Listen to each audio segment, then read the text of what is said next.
السلام عليكم ومرحبا بكم متابعاتي الكريمات مجددا في مطبخي وعلى قناتي. أهلا وسهلا بكم، نتمنى أنه يلقاكم هذا الفيديو وأنتم بصحة جيدة. جبت لكم اليوم هذه الحلوى اللي راهي توندونس ودايرة حالة في مواقع التواصل الاجتماعي. ما كانش قناة اللي ما جربتش هذه الحلوى. جبتها اليوم ولكن بلمسة مميزة من لمساتي، نتمنى أنها تنال إعجابكم ورضاكم. رايحة اليوم نعرفوا سر يعني قرمشة العجينة اللي خدمت بيها هذه الحلوى.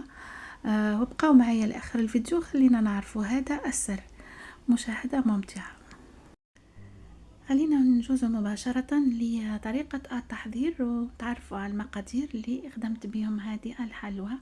كالعادة في ريسيبيون رايحة نوضع 200 غرام من المارغرين اللي تكون بدرجة حرارة الغرفة.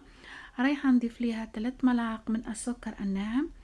راح نضيف 2 بيضات كاملين، انا متعوده في ليسابلي ان نعمل بيضه كامله وصفر بيضه. هنا راح نضيف 2 بيضات كاملين. راح نضيف لها ملعقه قهوه من الفانيلا للتخلص من رائحه البيض. راح نحرك غير بالفويه، حنحرك مليح المكونات حتى يندمجوا كامل مع بعض. كيف ما نعرفوا انه بيض البيض يخلي المارغرين انها تتفكك كما شفتوا معايا. لذلك لازم نحركوا المكونات مع بعض حتى يندمجوا. في هذه الوصفة تاعنا أنا استخدمت علبة جوفريت كما شفتوا أمامكم، علبة كاملة أنا فتتها أو بإمكانك ترحيها فلاشوار وضفتها للمكونات تاعي. ومن بعد راح نبدأ نشيح بلا فارين. الكمية هذه تاع 200 غرام من المارغرين وزوج بيضات دات لي حوالي كأس زوج كيسان إلا ربع من الفرينة. كما تشوفوا أمامكم أنا نضيف غير بشوية ونحرك.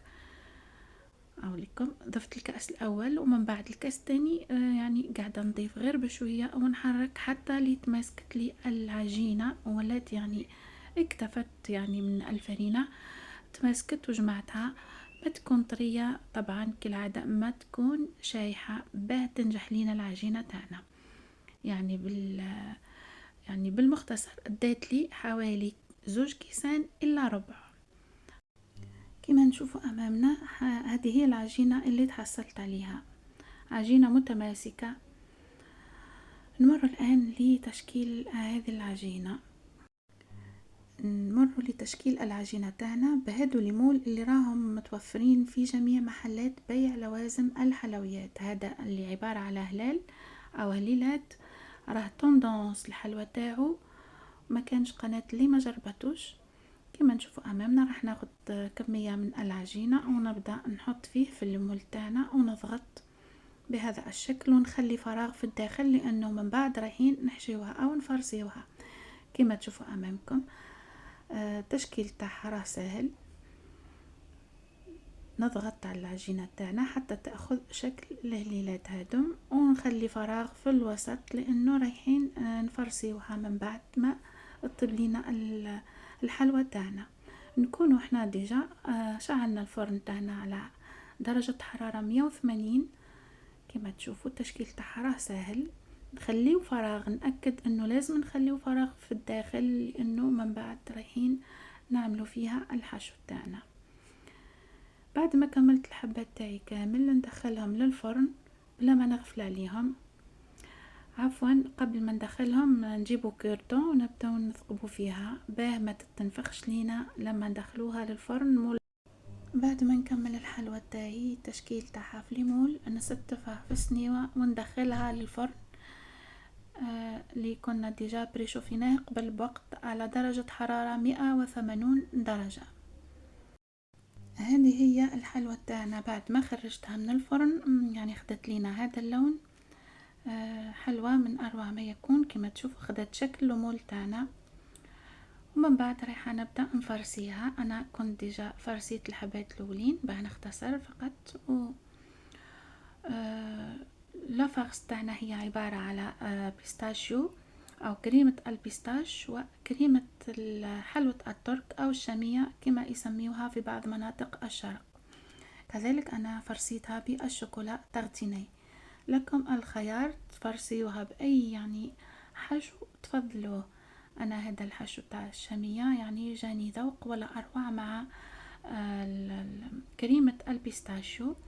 نبداو نفرسيو الحبات تاعنا كما تشوفوا أمامكم بهذا الشكل. نعملو يعني حبة تكون بالحلوى تاع الترك لاباط تاع الشامية، والحبة الثانية راح نديرها بالبيستاشيو أو الشوكولاتة.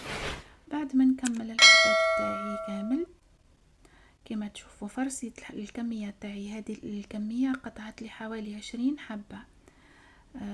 المارغرين اللي كنت ديجا استعملتها هي 200 غرام مع 2 حبات بيض. قطعت لي حوالي 20 حبة من هذه الحلوى. راح نغلق الحلوى تاعي، كل جهة راح تكون بذوق. من بعد أنا ديجا كنت ذوبت شوكولا على بان ماري باتا غلاسي، ضفت ليها شوية حوالي ملعقة تاع أكل من الزيت، وتحصلت على هذه الشوكولا اللي رايحة نغلاسي بها حبات تاعي تاع الحلوى. كما تشوفوا غير بشوية بالفرشيطة ونفرغ عليها بالملعقة الأخرى وما تتكسر ليش نهائيا. هذه لاباط اللي خدمتها يعني هي يعني ساعدتني لما جيت نغلاسيها بالشوكولا. كملت الحبات تاعي كامل وتحصلت على هذه الحلوى من أروع ما يكون شكلا ومذاقا. نتمنى انه انا توفقت في الشرح متابعاتي الكريمات. نتمنى انه هذه الوصفة تنال اعجابكم، خاصة هذه العجينة ديروها وعينيكم مغمضين لانه مش راح تتكسر لكم وانتم تجلسوا فيها بالشوكولا. ريحة تجي من اروع ما يكون. هذا المكون اللي ضفته لها اللي هو القفرات اللي كنت ديجا رحيتها ضفتها للحلوى تاعي، اعطتها بنة ولا اروع. والحلوى هذه جات كروستيونت من اروع ما يكون. كذلك العجينة هذه راح تساعدكم مع انها ما تتكسرش وانتم تجلاسيو فيها، لانه ضفت لها 2 بيضات كاملين. كيف انا ما عودتكم انه الباتا سابلي تاعي نضيف لها بيضة والصفار يكون اكتر، هذيك الصغير يجي هشيش. اما هذه الباط هي جات كروستيونت من اروع ما يكون. نتمنى انه الفيديو يعني نال رضاكم واعجابكم، وهذه الحلوى كذلك نالت رضاكم. نتمنى متابعتي الكريمات تدعمونا بلايكاتكم. لكل من دخل قناتي اول مرة ما عليكم غير تضغطوا على زر الاشتراك وتفعلوه به يوصلكم كل جديد. الى الملتقى في امان الله وحفظه.